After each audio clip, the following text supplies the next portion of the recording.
All right, everybody, welcome into my living room. No, I'm just kidding. This is my spare bedroom. Yeah, right. So thanks for coming to the review session tonight. This is going to happen or proceed a lot like the, I'll move this out of the way so I don't get too much airflow over the mic. I notice when I have it like down here, it gets like, you know, a little aggressive with the S's. So I'll move this up here. This is usually a little bit better. So we're just going to proceed here doing some practice problems from the review set packet that I sort of laid out. And this will be specifically for exam number 2. So remember exam number 2, we're going to be doing things like buckling, strain transformation, pressure vessels, and thin-walled and non-circular torsion. Those are the topics for exam number 2. So no fatigue on exam number 2, which is this week, but you will have a fatigue question on the final. So the questions that are in this review packet are specifically for the exam that we have this week. Okay, so without further ado, let's get into it. What I thought we'd do is sort of just pick one from each one of the sections again and just run through it just like we did last time. So again, the topics: principal stress, principal strain, strain transformations, buckling. We see a couple of those here. Non-circular torsion, torsion of thin-walled members, and some pressure vessel problems here. Pressure vessels. Okay. So let's do it. Anyone have any? We'll just work our way through. Number 1, 2, and 3, any of the ones that anybody want to see in particular of 1, 2, and 3? I'll probably pick one to do here. Any candidate nominations?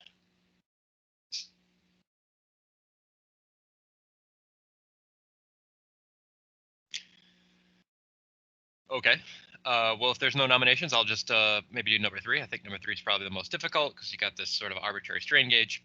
And so maybe let's go through number 3. So here, number 3, we got this 60-degree gauge mounted on a beam. The following readings are obtained for each gauge given. Determine the in-plane principal strains and the maximum in-plane shear strain. So this is very specifically asking for in-plane properties. So we're not going to really deal with anything that's happening out of plane. Don't have to deal with out-of-plane stress. Don't have to deal with out-of-plane strain. Only thing we care about in-plane stuff going on. So that's kind of nice. All right. So I'll get to the writing pad and I'll copy this picture down, make our life a little bit easier. If you don't have this sheet in front of you, it might be a good idea to kind of get this up on screen possibly if you want to do that. Otherwise, let's get into it. Right, okay. Don't get scared. This is for my composites class. Okay. So we're working on number 3. And I'll bring in the relevant picture here, so we're all kind of on the same page. So we're given this particular picture, and we're told it's on the surface of a beam.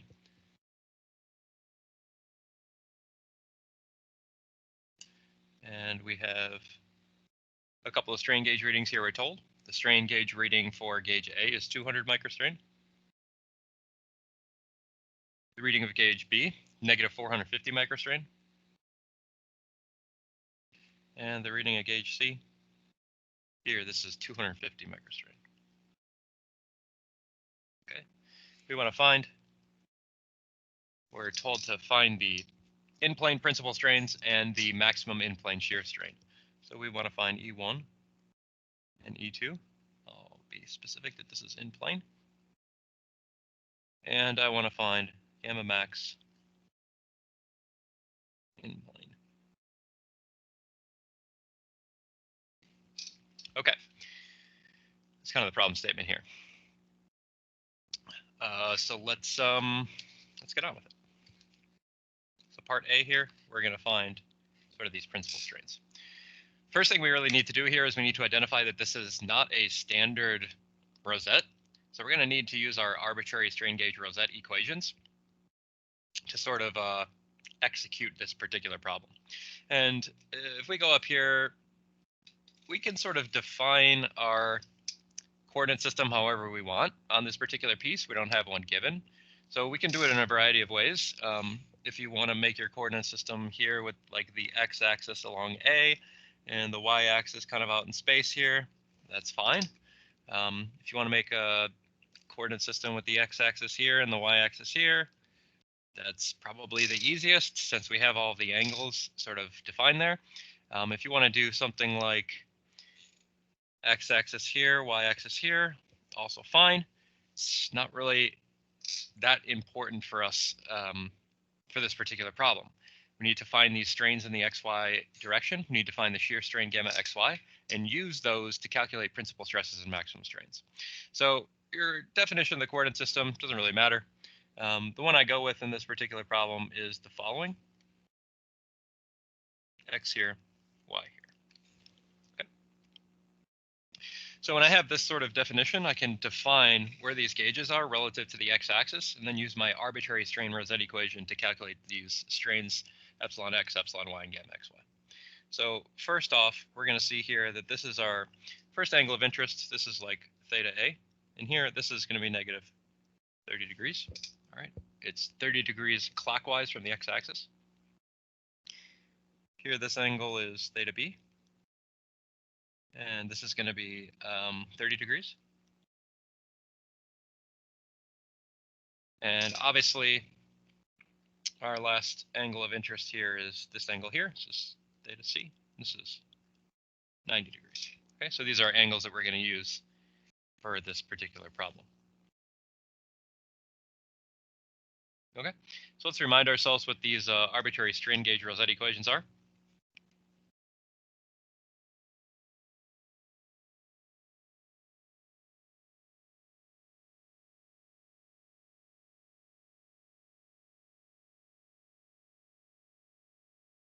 Okay, and that's something like the reading at A is the strain in X times cosine squared theta A plus the reading at Y times sine squared theta A plus your shear strain gamma xy cosine theta A sine theta A.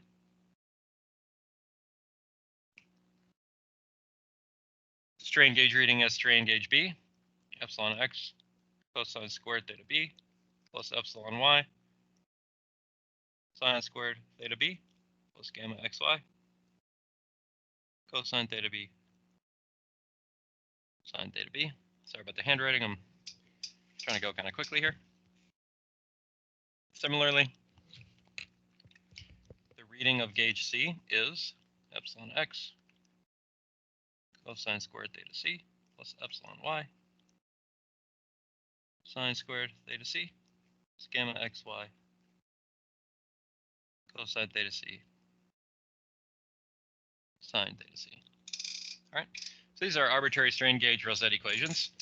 The values that we were given were the values of the strain gauge readings epsilon A, epsilon B, epsilon C. And then we defined these angular measurements theta A, theta B, and theta C according to the coordinate system that we sort of drew at the beginning of the problem. All right. So you're going to result with the following equations.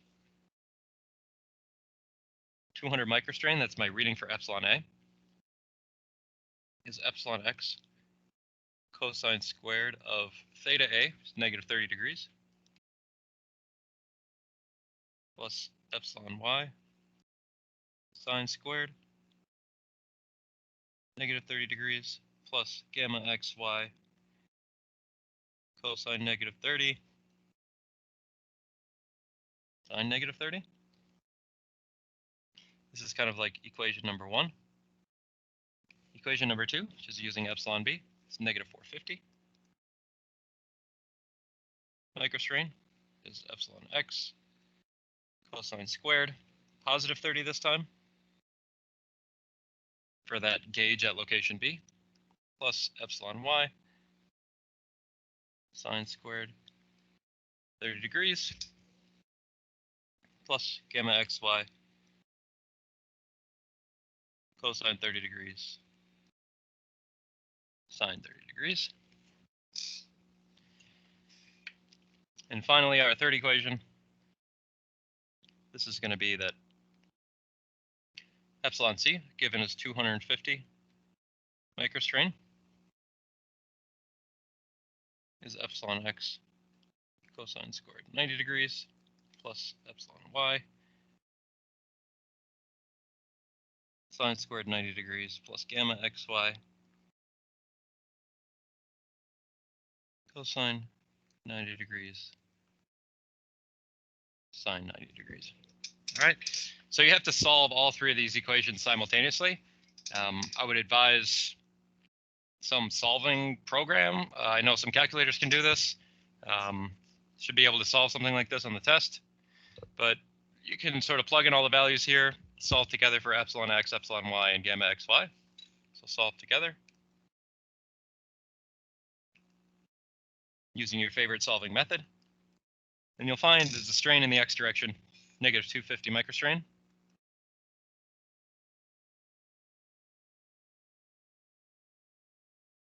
Strain in the y direction, 250 microstrain. And your shear strain, gamma xy, is negative 750 microstrain. Okay.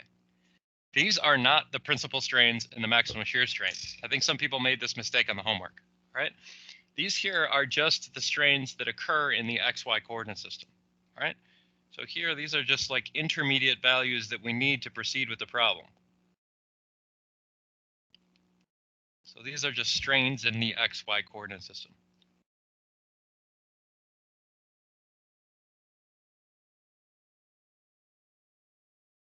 These are just like intermediate values, okay? We still need the principal strains and the maximum shear strains. So now we're actually ready for principal strains epsilon 1 and epsilon 2. We needed to calculate those sort of like intermediate epsilon x, epsilon y, gamma xy values before we could actually go into the calculation of the principal strains. So now remember what our calculation of the principal strains are. This is epsilon 1 and epsilon 2 equal to epsilon x plus epsilon y on 2 plus or minus the square root of epsilon x minus epsilon y on 2 squared plus gamma xy on 2. Don't forget that pesky factor of 2 squared. Right. So we're going to take the values from up here that we calculated using our arbitrary strain gauge Rosette equations, and we're going to plug those into these principal stress equations. So we can do that here, and we have epsilon x, which is negative 250. I'm working in microstrain here. I'll remind myself of that at the end. Plus epsilon y, so this is plus 250 divided by 2, plus or minus square root of epsilon x is negative 250 minus epsilon y, which is 250 over 2 squared plus gamma xy, which is negative 750 on 2 squared. And my units here, microstrain, just to remind myself. All right. So after the dust settles, it'll be easy to see that this kind of component here is going to go to 0. So negative 250 plus 250 is 0. I did that in my head. Yes. So finally, your principal strains, epsilon 1 and epsilon 2. So you might just write it as epsilon 1, comma, epsilon 2. This is 0 plus or minus everything that's under the square root here, which is going to be something like 451. Also a significant number if you're a literature fan. All right, so 0 plus minus 451. So your principal strains are just positive and negative 451. So this is your answer for part A.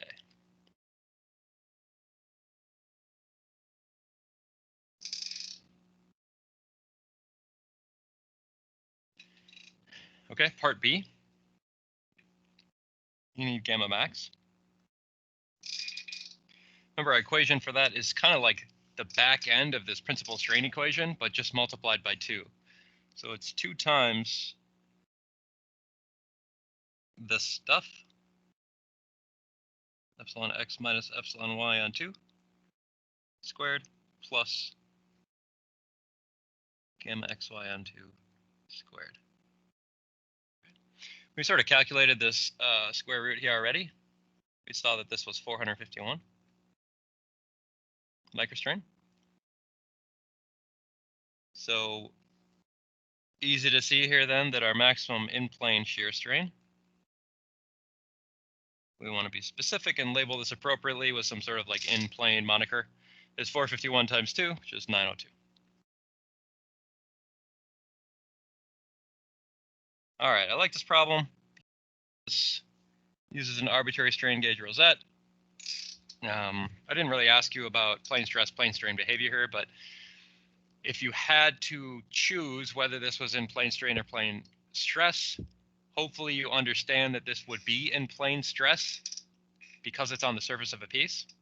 Okay, so understand that there would still be a third principal strain component and how you might go about calculating that.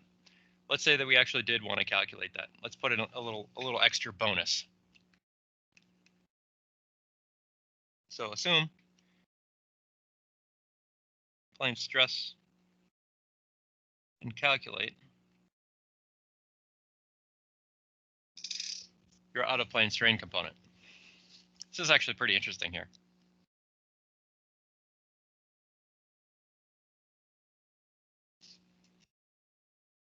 Okay, remember our equation for calculating the out of plane strain component is something like negative nu on 1 minus nu times epsilon x minus epsilon y. You could also use the principal strains, also perfectly fine. In this particular problem, you have a very interesting situation that occurs. We don't know what Poisson's ratio is, wasn't given in the problem, but here epsilon x minus epsilon y is something like negative 250 microstrain minus a negative, or minus 250. Oh yeah, okay, so we're okay here.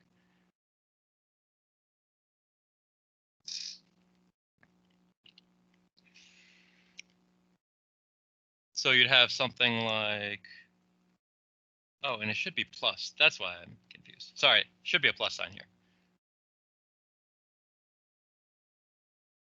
So you would actually see this guy cancel out.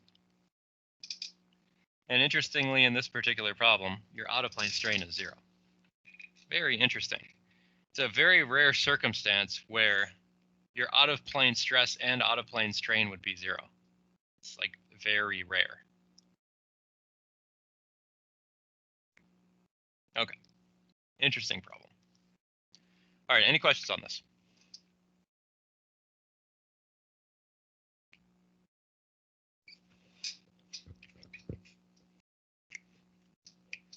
Getting a lot of interaction here today.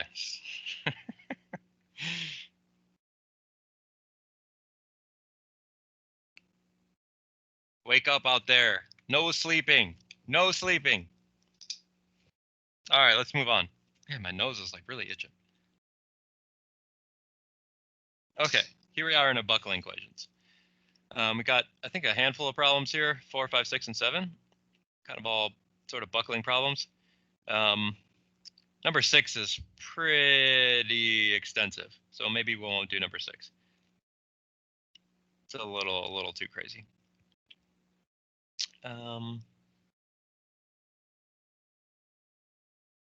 But maybe we should do one with eccentricity. So I think 4 and 5, neither of those use eccentricity. So maybe let's do number 7. Number 7 has some eccentricity, and it's rather interesting, so maybe we go with number 7, unless people have serious objections.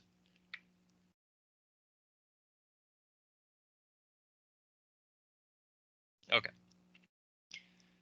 So we have a lumbar column. Modulus 440 KSI, 5.5 by 7.5 inches in cross-section. Has an effective length. All right, it's nice that it already kind of like gives us this effective length. We don't have to calculate anything with boundary conditions. Kind of nice. We're told the block compression strength of this wood is 1180 psi. Okay, interesting. That would tell us that if we had a very, very short column, that the strength of that under pure compression is 1180 psi. Using buckling design with the maximum allowable stress method, determine the largest eccentric load that can be applied if you have an eccentricity of 0.5 inches or 1 inch. Okay, so let's go ahead and we'll just tackle this.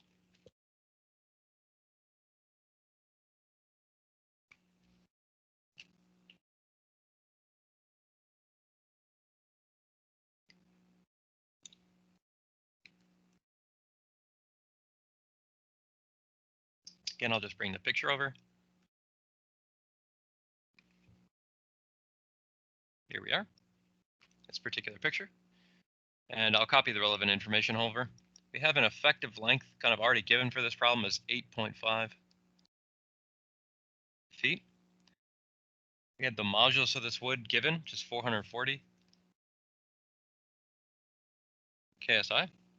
I was also told that the block compression strength of this wood, usually that's given with the variable capital FC, capital F for strength. Makes sense to me, except it doesn't. The compression block strength here, capital FC, is 1,180 PSI. Right. We're asked to find the maximum load that we can handle given two different values of the eccentricity. So find Pmax with A, E is equal to 0.5 inches, or B, your eccentricity is 1 inch. Okay. So as a check on ourselves, we would expect that the maximum load that we can handle would be less for this second situation. So let's hope that our solution points us in that general direction. Okay, so whenever you see these buckling problems moving forward, you're probably going to want to assume that you need to get to that chart. So table 9-1 in Riley. We'll get there eventually, but remember that we're working with the maximum allowable stress method. Hold on just a second.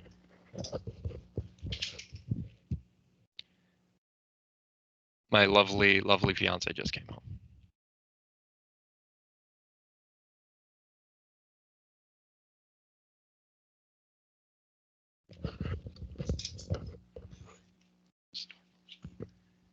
Okay, I'm back.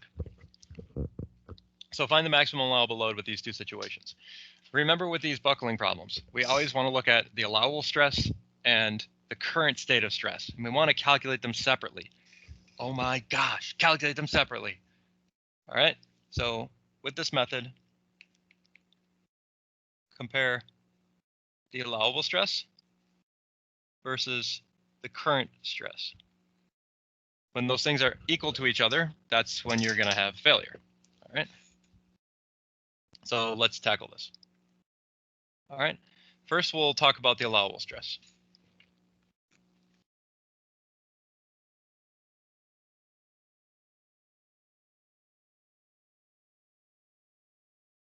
And for this allowable stress, you just want to go to that table, table 9-1 in Riley.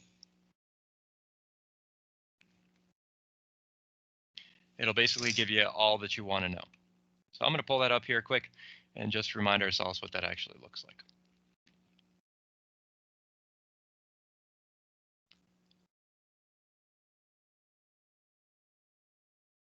So here are the buckling codes from the Riley. And here we have timber with a rectangular cross-section where B by D, where D is less than B. And we're given a variety of information on what's happening here. So let's come back to this in just a second. But basically the idea is we need some ratio of L over D. This is different than the slenderness ratio. L over D, where D is the shorter side of the bar. All right, so let's go ahead and calculate what is like the pseudo slenderness ratio for this timber column. It's like L on D value. All right.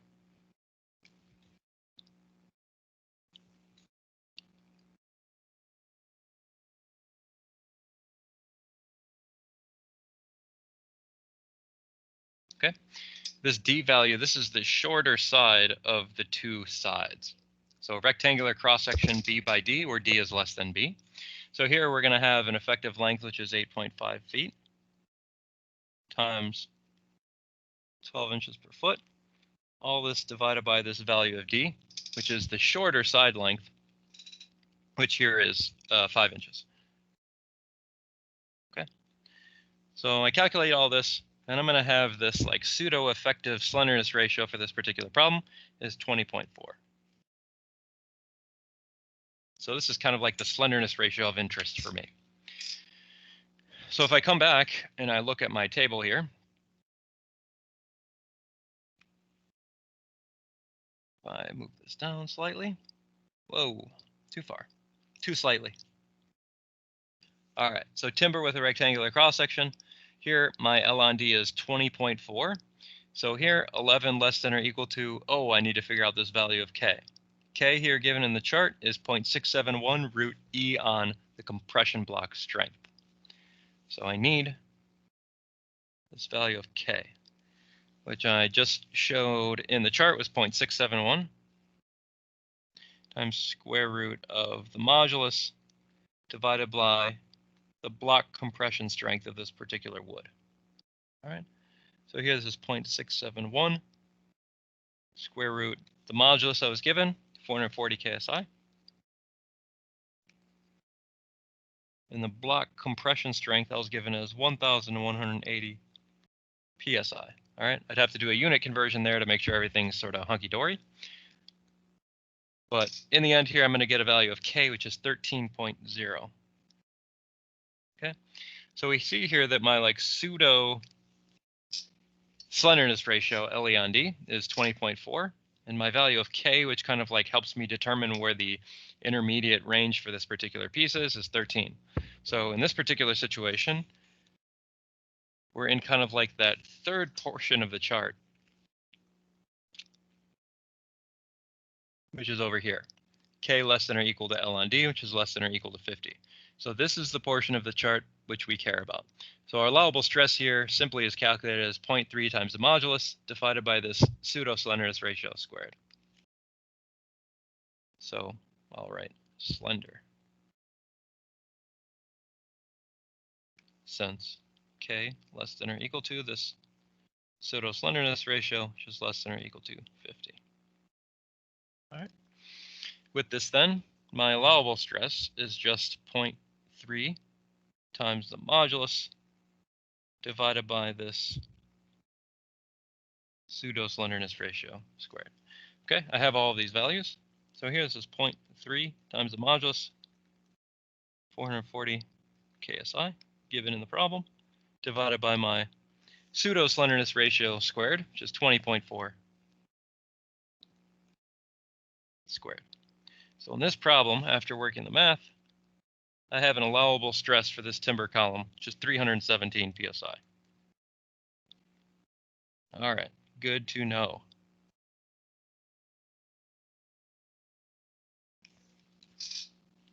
All right.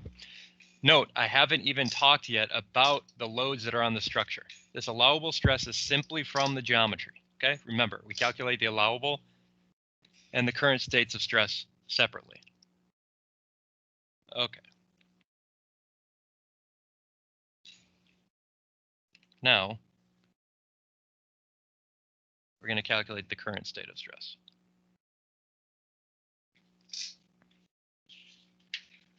Okay, so let's do that. We know that the current state of stress is a combination of axial and bending loads. So that's going to be something like P on A plus my over I. Right? I'm going to simplify this one step further. I'm going to use the variable little e as my eccentricity.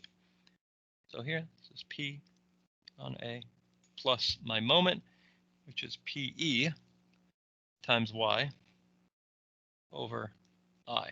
And I'm going to specify here just a second which I value that we want to use. If we go back up to the problem here and we take a look, this particular situation, this load P with this eccentricity E here is going to cause for me a bending moment that generally moves in this direction. Okay, so this bending moment M is a bending moment that's bending about X, and that's coming from this load P in the negative Z direction crossed with some distance in the Y direction. So negative K cross positive Y gets me negative I. So there's my moment in the X direction that's creating for me compression on this cross section. Now be careful here that the maximum compression at this cross section does not occur at that location where the force is. The maximum compression on this cross section occurs on this outer edge here.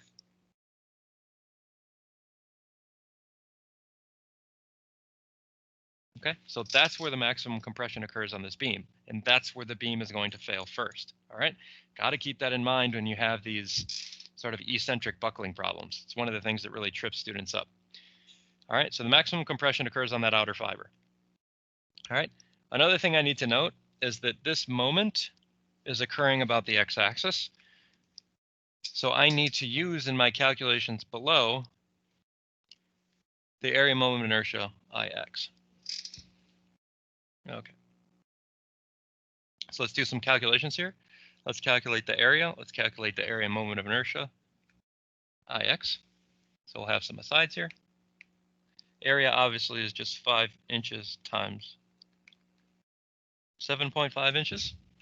So here for us, this is going to be 37.5 inches squared. Your area moment of inertia, Ix. This is going to be for a rectangular cross section, 1/12 BH cubed, or in this situation, is 1/12 5 inches is your base times h, which is 7.5 inches cubed. So here, this is 175.8 inches to the fourth. 175.8. Okay. All right, so these two values here can now go into this equation above. And we can start whittling this current stress down. So this here is P on my area, 37.5 inches squared, plus I'll keep my moment for now as PE. This is my current moment, P times E. We'll put in the eccentricity last because we have two different possibilities for eccentricity for part A and part B. Okay. This is PE times my variable Y. And again, we got to be careful about this variable Y. For the bending moment, the value of Y which maximizes our compression is this value here, all the way to the edge of the beam, which is going to be 7.5 divided by 2, or 3.75 inches.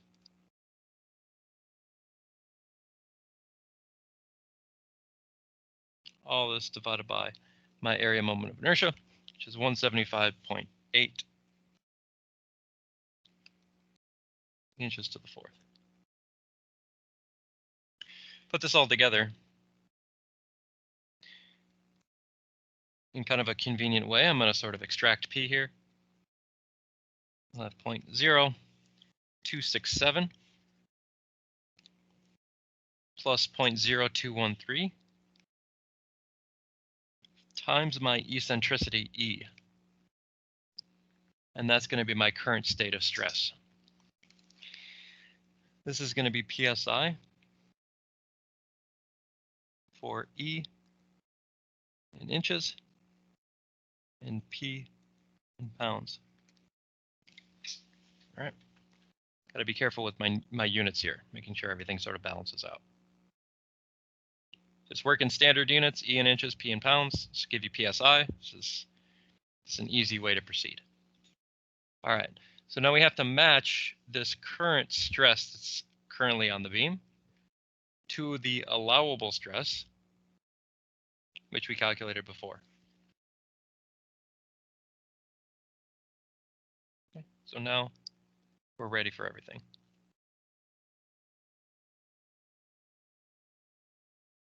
My general equation then is going to be P times this quantity 0.0267 plus 0.0213 times my eccentricity E is equal to the allowable stress that I had from before, which is 317 psi. Okay. You can just go about solving now. So for E equals 0.5, just kind of part A of the problem. You get a load which is 8.49 kips.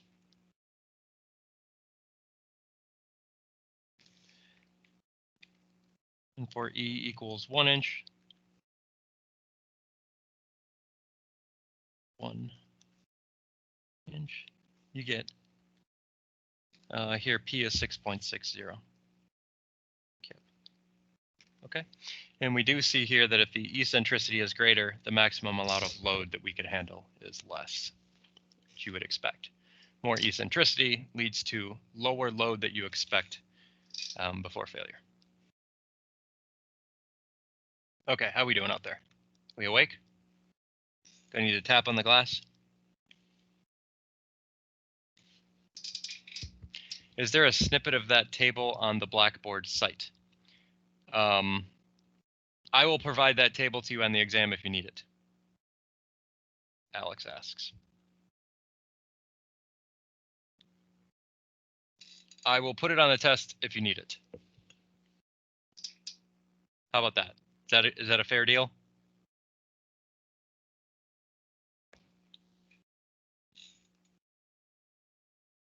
All right. Any other questions on this one? I'm getting the smiley face. All right. Alex is awake. All right. Well, let us continue then.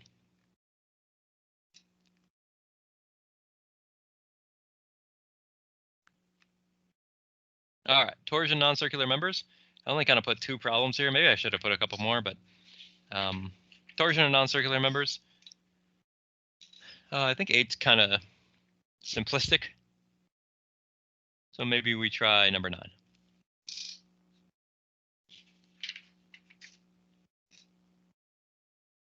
I like number 9 because it has both circular cross-section and square cross-section, so you can kind of like get an idea for what's happening for both and see how things change for circular and square cross-sections. So maybe we do that one. All right, we got 2 segments of this kind of like compound cross-section, segment AB and segment BC. And we're told it's made from steel with an allowable shear stress 75 MPa. Angle of twist at A is not to exceed 0.02 radians. All right.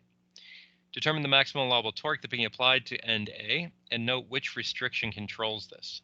Interesting. Use a shear stress 75 GPa. Neglect stress concentrations. The shaft is fixed at C. Okay, so no rotations there. All right. Give you a second if you want to copy. Or maybe I could kind of just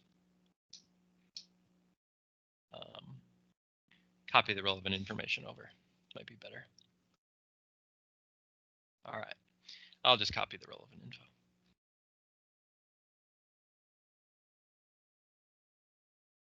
Okay, so here we are with number 9. Engine number 9, going down Chicago line, etc.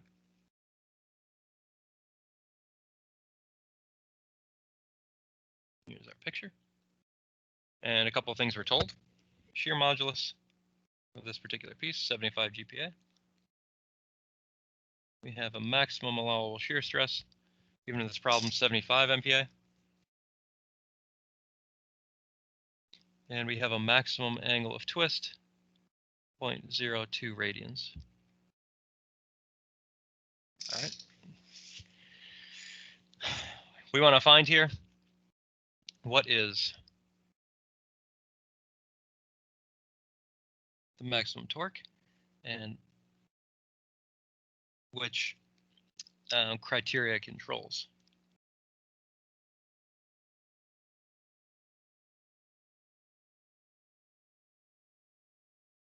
Okay, and this is the question put forth to us.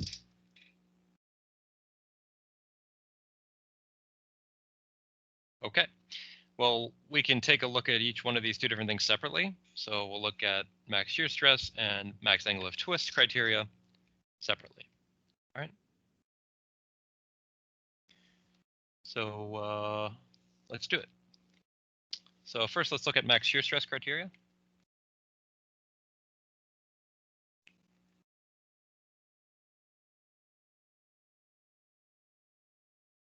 Okay, and we'll have to analyze both the square and the circular cross sections separately. So look at both square and circular cross sections. So let's start with kind of the one we know is the easiest. So first, let's look at the circular. And this is section AB. All right. So sort of the equation that governs what's happening in this particular section is that the maximum shear stress is going to be equal to the maximum torque times C divided by my polar moment of inertia J. So this is for circular cross sections. Remember this guy way back to your 2004 class, is that the shear stress TC on J. Okay, so we can rearrange this guy. Remember, we're solving for maximum torque. It's going to be tau max J on C.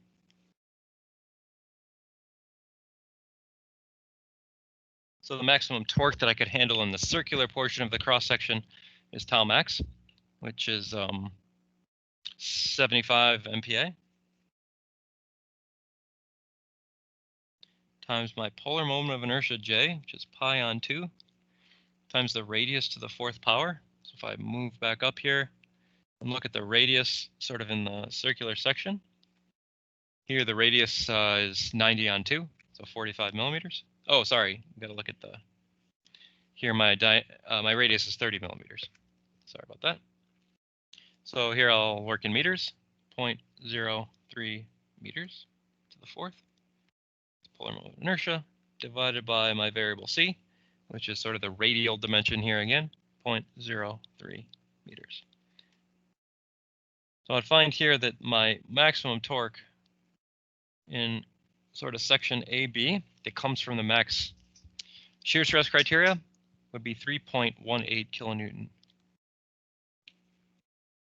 meters. So this is like a candidate answer that we might consider.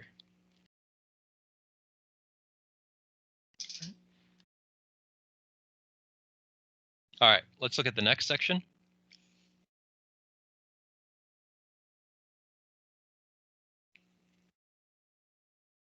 Which is section BC. So that's kind of here to here. So that's sort of this section of the bar.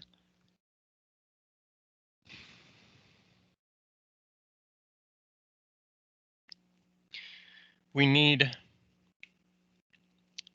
equation sheet. Specifically for torsion of a non-circular section.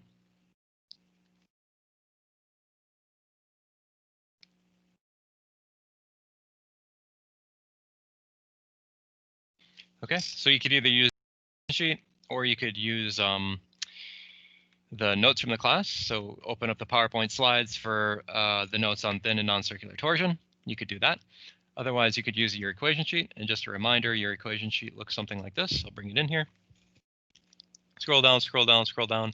Here we have a square cross section, maximum shear stress, 4.81 T on B cubed.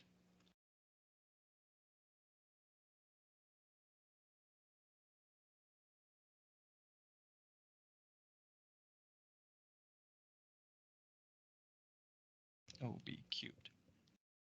This is T max on B cubed. All right, we rearrange this again because remember we're solving for the maximum torque that we can handle. So this will be maximum shear stress times B cubed all over 4.81. We have everything here. Let's go ahead and solve. Tau max, again, reminder, 75 MPa multiplied by B cubed. So this is the side length of the square cubed. So back up here in the problem, the side length of the square section, 90 millimeters. So 0.09 meters cubed, all over my constant 4.81.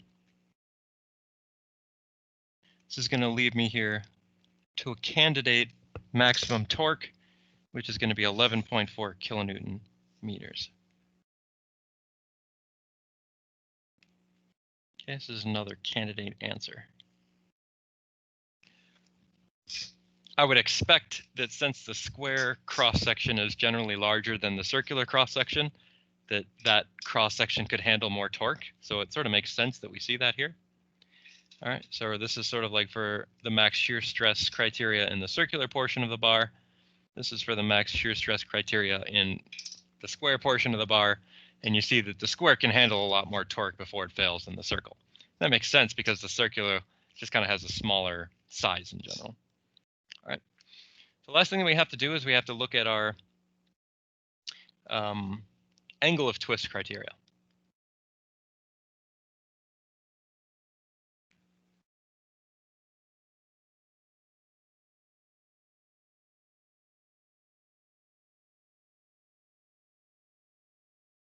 All right. So our maximum angle of twist, it is the angle of twist of point A relative to point C. So the max angle of twist, point A relative to point C, cannot exceed 0.02 radians. Okay, I was given in the problem. And I got to think about sort of what's happening in the problem here.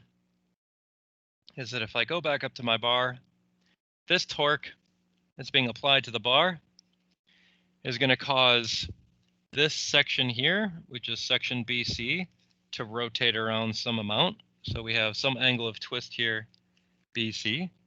And it's also going to cause this portion of the bar to also rotate with some angle of twist, AB. And so the total amount of twist in the bar is whatever I develop in BC plus whatever I develop in AB. And the combination of those two together cannot exceed my 0.02 radians. So that's what we need to consider in this problem.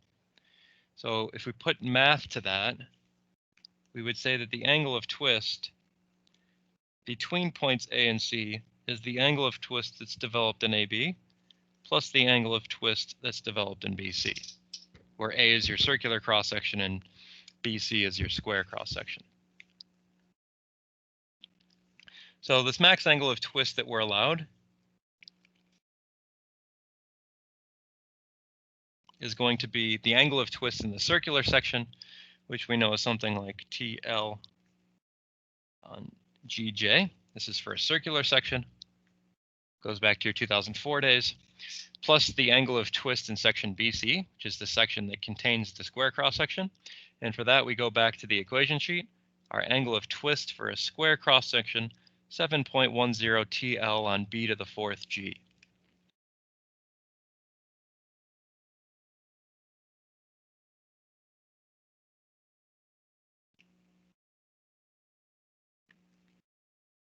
All right.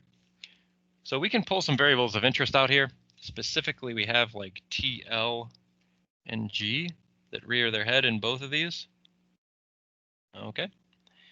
So I'm going to say that this is T max L on G times 1 on J plus 7.1 on B to the fourth.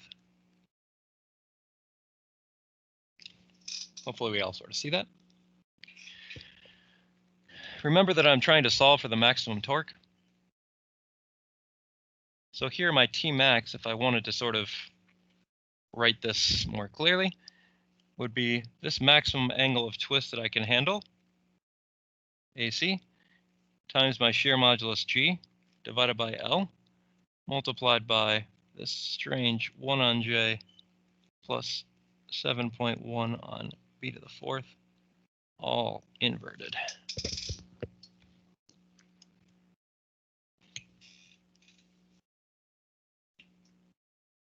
All right. So we can plug everything in here. My maximum angle of twist, 0.02 radians, multiplied by my shear modulus, I was given in the problem up above, was 75 GPa.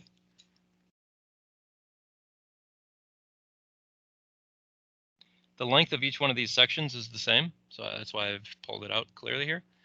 So here the length of the section, both of them are the same, 600 millimeters. So here this is 0.6 meters multiplied by 1 over the polar moment of inertia of the circular section.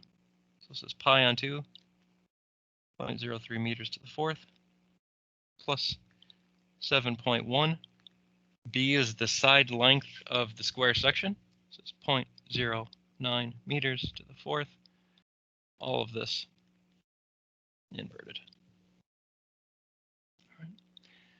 So punch the numbers, run it on your calculator. You'll find that if you're looking at the maximum angle of twist criteria, after you punch all this stuff in here, you'll get a value of 2.80 kilonewton meters. This here is the lowest torque that we can accept in this particular problem. it is lower than the other two maximum torque values that we calculated. So here, this is our answer. And it tells us that failure governed by angle of twist. Criteria. Okay.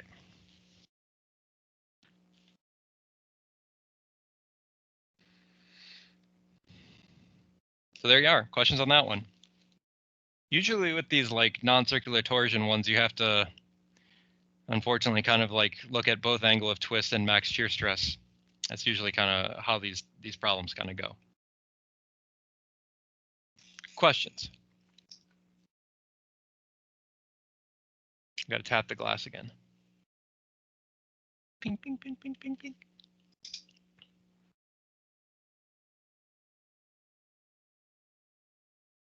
Okay. If there's no questions, let's keep chugging the train.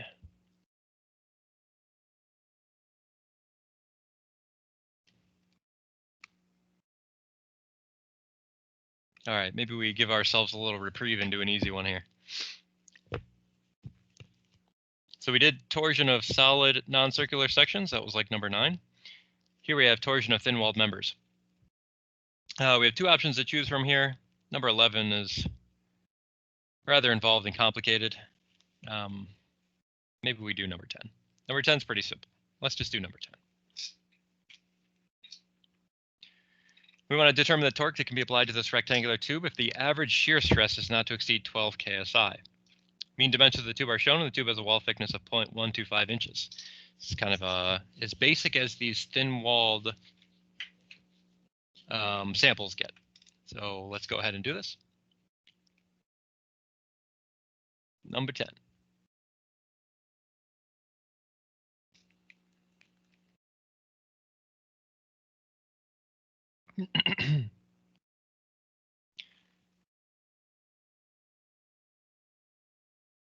All right, this is our cross-section of interest.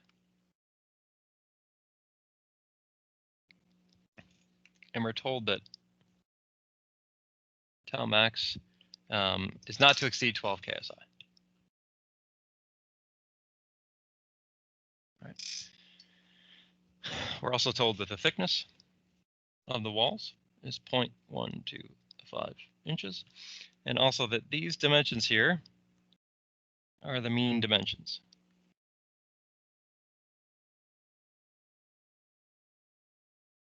To be clear what that actually means, if you have some rectangular cross-section, like kind of what we have here, the mean dimensions are the dimensions to the center of the cross-section, the cross-sectional thickness.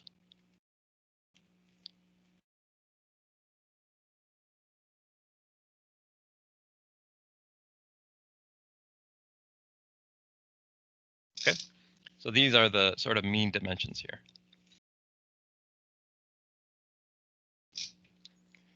It saves us some calculation issues when we were looking at these torsion of thin-walled members. Okay. All right. So this is a closed section. And torsion.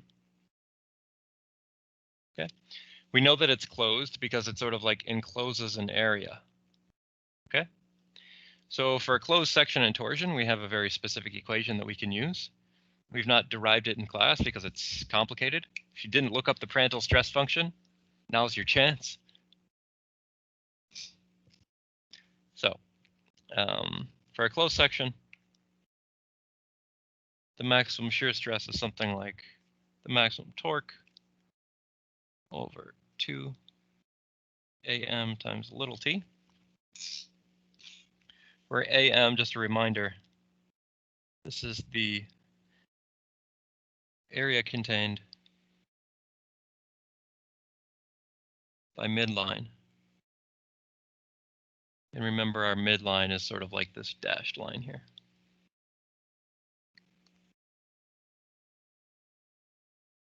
All right, well, this is pretty simple. We're rearranging for our maximum torque.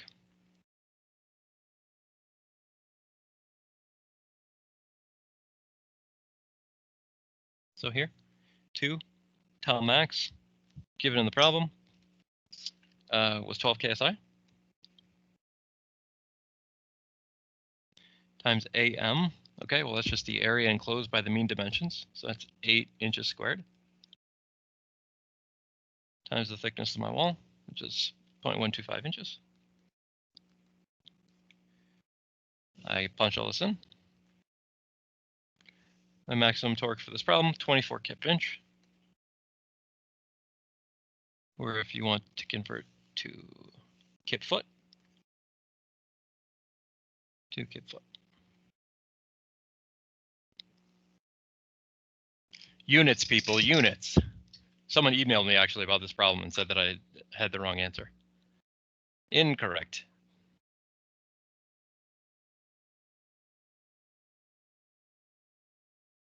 Okay, that was number 10. So maybe we do one last one from the pressure vessel section. Many to choose from. Many will enter, few will win. In the Hart ME3005 sweepstakes. Yes. All right, lots of options here. I like this one, number 12. It has both thick and thin-walled calculations, so maybe we go with number 12, unless people have objections. Anybody want to see any of these in particular? I like number 12.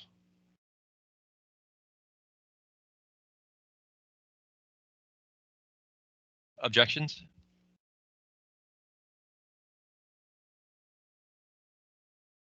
Oh, this one has a failure criteria. Ooh, interesting. All right, let's just go with 12. Can we do 14? Oh, he wants to do 14.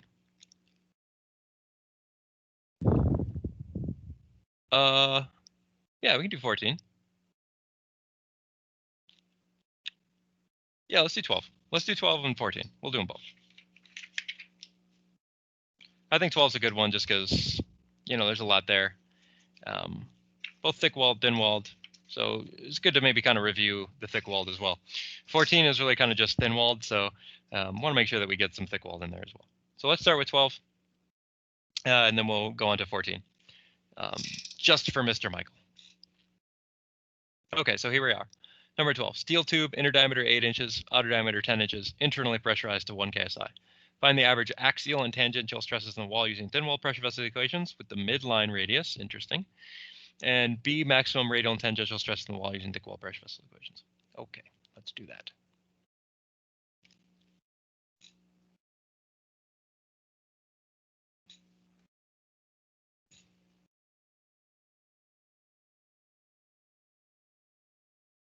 All right. So here we are. Steel tube. And it's got an internal pressure here of 1 KSI. All right. Oh, baby. We'll draw a picture of what's happening with this particular object. It's got an outer diameter and an inner diameter. Okay. The outer diameter is 10 inches.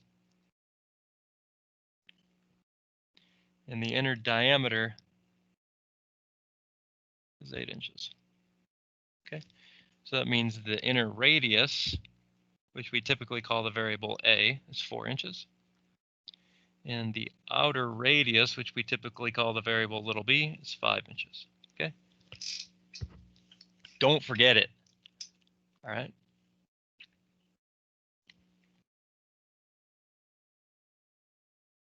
Okay, so let's first do our thin-walled portion of the problem, and then we'll do the thick-walled portion. So we want to find the axial and the hoop stress for thin wall. This is kind of like part A of the problem. All right, It doesn't say that it's capped, but we're going to have to assume that it's capped if we're developing axial stress. So for thin-walled,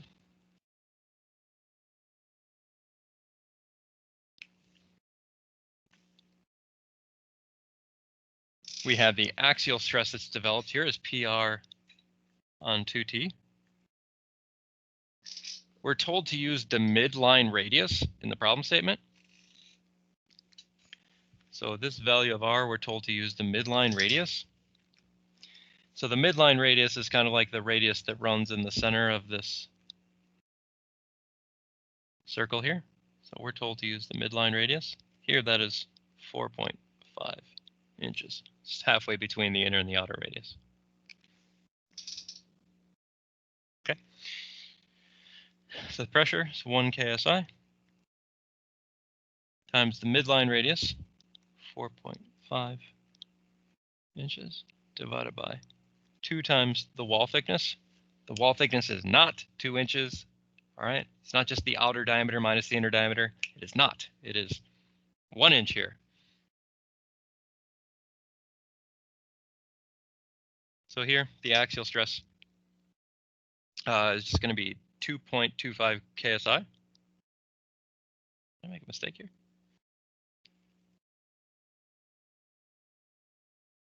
No, this is good. 2.25 KSI.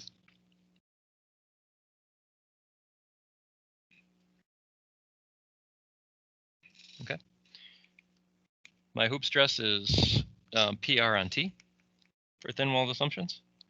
And we know that this is just 2 times the axial stress. They're basically the same equations. Okay, so 2 times the axial stress, this is just 4.5 KSI. So these are my 2 answers for part A. The axial stress that we predict with thin-walled and the hoop stress that we predict with thin-walled. Okay. Part B, we'll go to the thick-walled. And we're asked to calculate the radial stress and the hoop stress. Specifically, we want to find these values at max stress. Okay, well, this maximum stress occurs on the inner wall.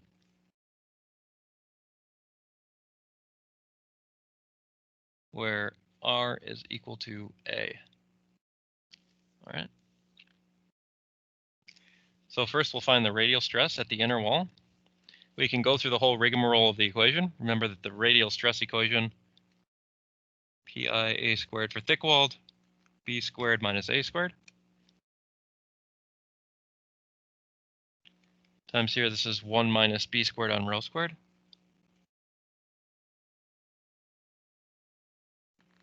Here we're using rho is little a. So this is a squared. You can punch all these things in if you wish. A is the inner radius. This is 4 inches squared. Divided by b squared, just 5 inches squared, minus a squared, 4 inches squared, all times 1 minus 5 squared on 4 squared. You work all this out, you can if you want, you're just going to get negative pi. Remember that this is one of our boundary conditions for the thick-walled pressure vessel equations. So you could go through the whole math if you want, and it's just going to show you that this is negative pi, which is just negative 1 KSI. So you can go through all the math if you want.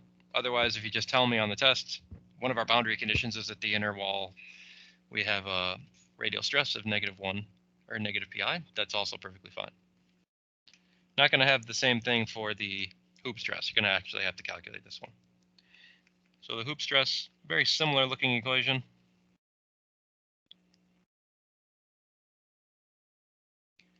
Except that we have a plus sign here.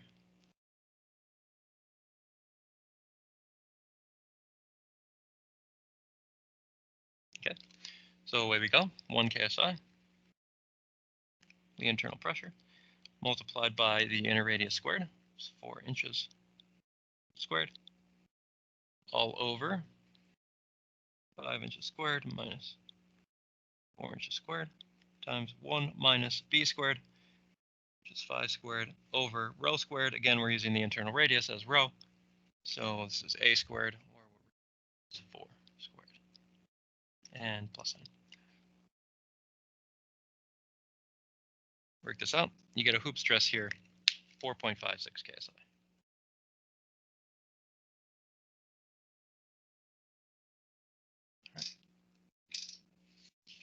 I'm also asked in this problem, what's the error between the two hoop stress values? This is kind of like part C of the problem.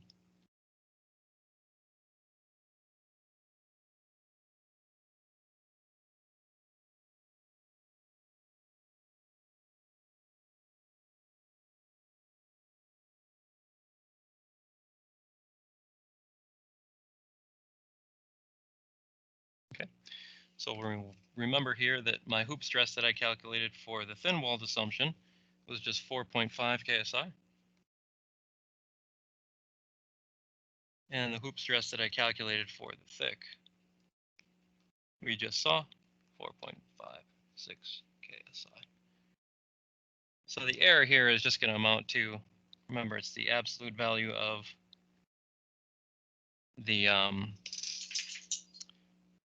known minus experimental over known. So this is thick minus thin over absolute value of thick. Okay, so this is just going to be 4.56 minus 4.5 over 4.56 in percentage, my error 1.3%.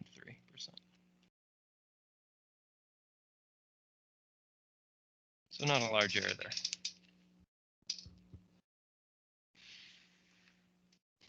Doing all your studying for you.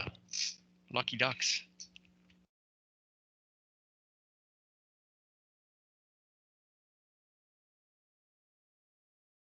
Questions on this one?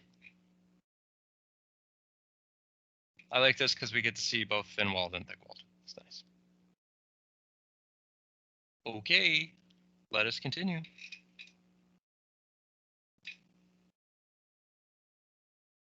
With Mr. Michaels, number 14. Okay, this one's a little involved. I don't know if it's easier maybe to just like copy and paste the whole problem statement here.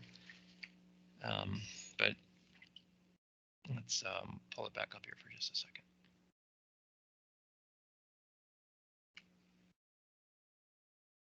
Got this gas storage tank, bolted together, 2 half-cylindrical thin shells, 2 hemispherical caps. All right, so it's a capped pressure vessel.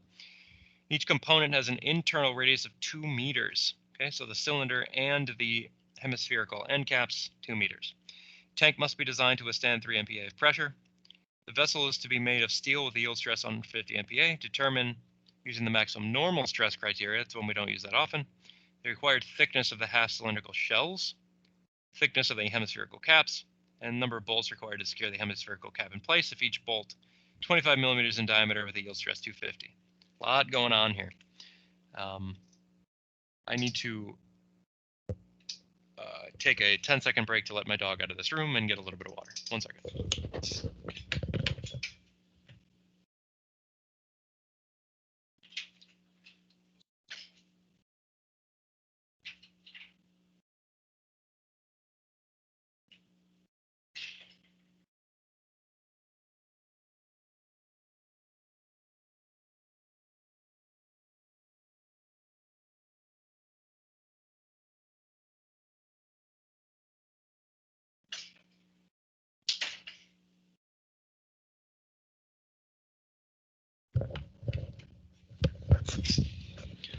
Okay, I have returned. Hopefully we've had some time to look at the problem, digest the problem. I'm going to, again, copy the picture and the relevant information, and we'll go to town.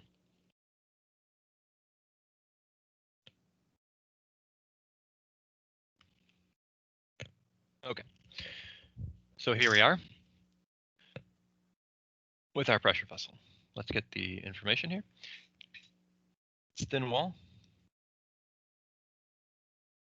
And our internal radius of all components given to us, 2 meters. All right. Tank's made of steel, sort of with yield stress given to us. I'll call it sigma naught. It's 150 MPa.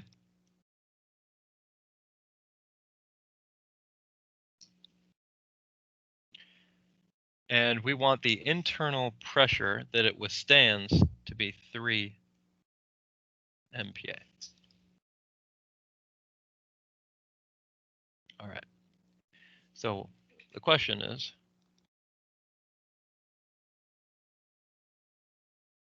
what thickness is required for the hemisphere?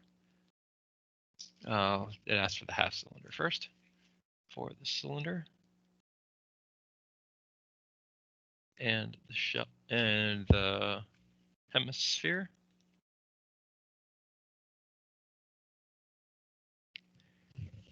And then also, this is separate. How many bolts? And we'll kind of come back to this one. A and B are kind of separate problems for this. C is kind of an entirely different problem, but you get the general idea. Okay, so let's attack this problem. First, we'll start with the cylinder. Okay, so for cylinder, in this situation, we know that no stress on the cylinder, if we're in the max normal stress condition, can exceed the yield stress. So none of radial stress, hoop stress, or axial stress can exceed the yield stress. That's what we require. Okay. Of these three, we know that the one that will be the largest is the hoop stress. It's always the case. Okay. This always largest. All right, so that's what we're going to focus on. The max normal stress criteria says that if any of the principal stresses exceed that which would cause yield, you fail. We know that the axial stress generally will be the largest, and it will occur sort of throughout the whole thing, since we have a thin-walled assumption. And so we will say then that the equation that's sort of governing our behavior is the axial stress here, sigma theta, is PR on T. Okay. Remember, we're solving for the thickness required in this shell.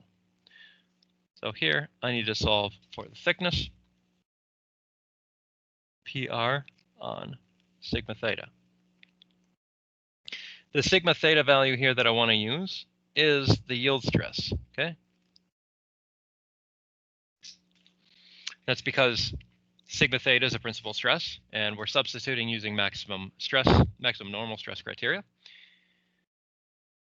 So then the thickness required is the internal pressure. I'm told the maximum it can handle, 3 MPa, multiplied by R, which is the internal radius of this thin-walled structure, given in the problem is 2 meters, all over the maximum stress that we can handle, the yield stress, given in the problem here, which was 150 MPa.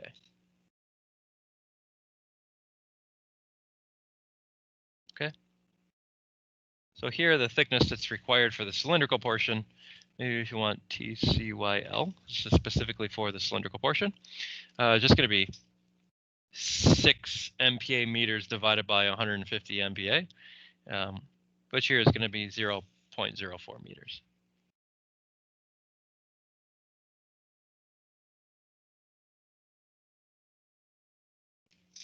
Okay.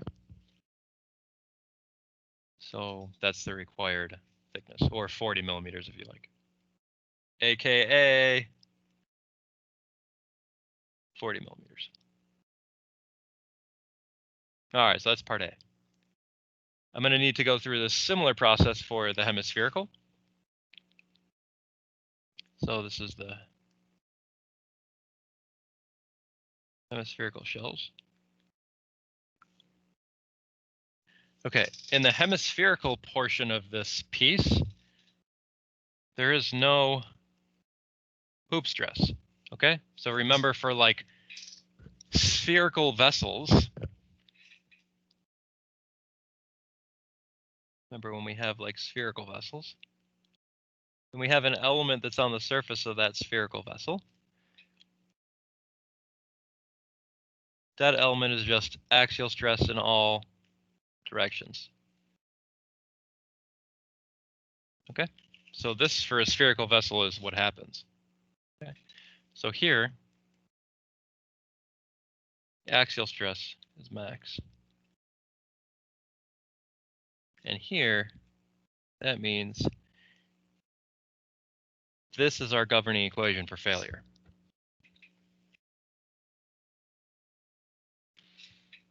So if this is our governing equation for failure, we can rearrange. Here we're going to have T is PR on 2 times sigma A.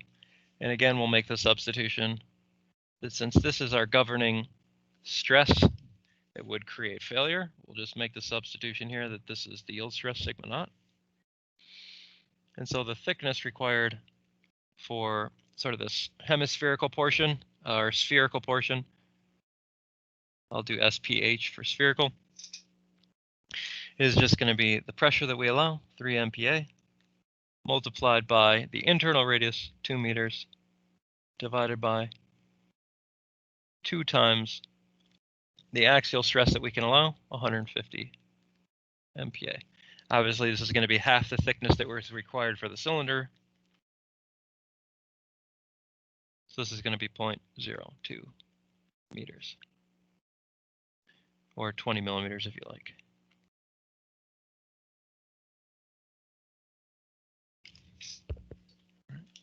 So there you go with the cylindrical and spherical portions. Now we need to figure out how many bolts that we have. So let's bring in the problem statement one more time.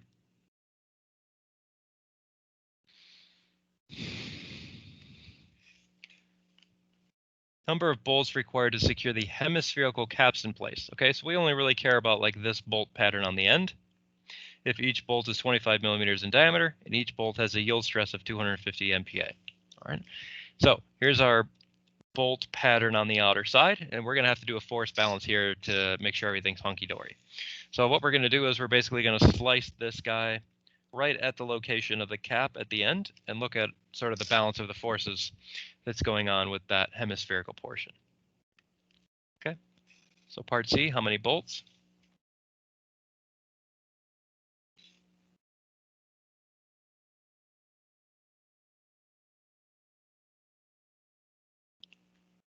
If the diameter of the bolts is 25 millimeters and the bolts have a yield stress of 250 MPa. Some strong bolts, man.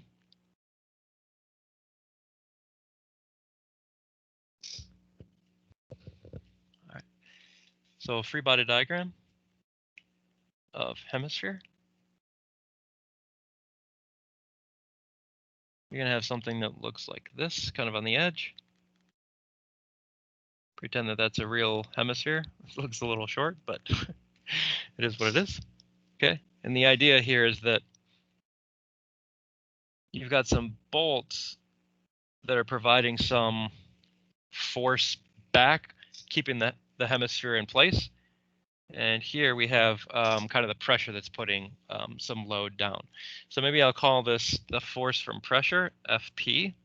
And then sort of this arrow is representing half of the force of the bolts, and this is representing half of the force of the bolts. All right. Okay, so here this is just sort of a force balance.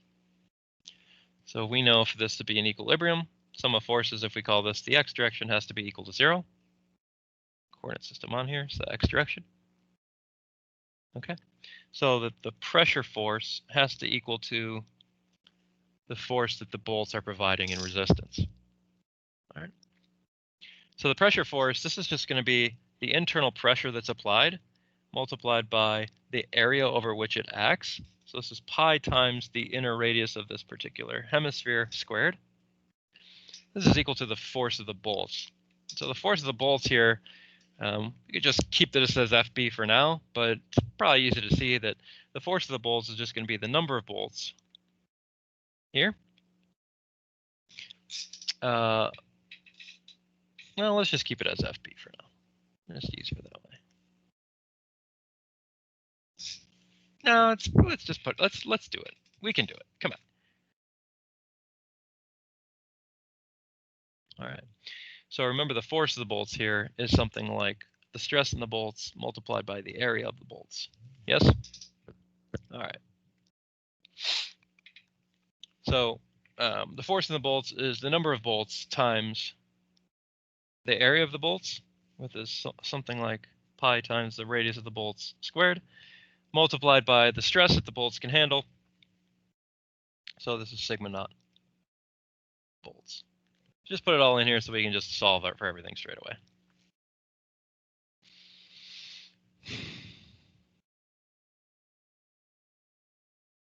Okay. So here, this is like the force that a single bolt can handle before it fails.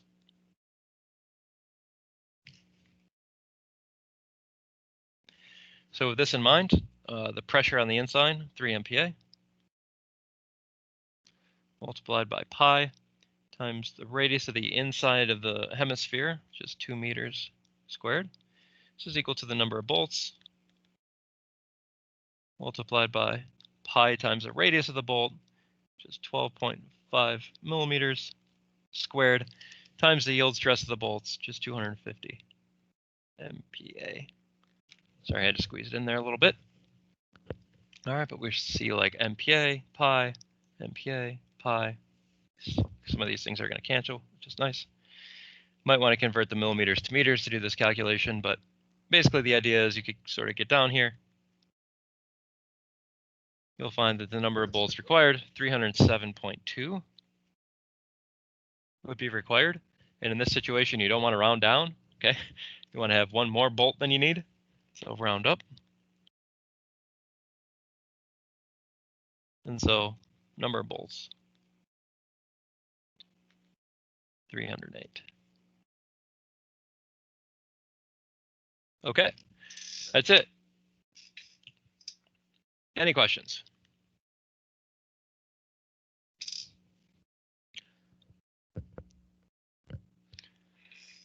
All right. Well, thanks for coming. I'll save the recording and post it if you want to kind of go a little bit slower through any of the problems. Otherwise, see you guys bright and early, 10 o'clock tomorrow. For those of you that have the test, I'll be there. I'll be ready. I'll see you then.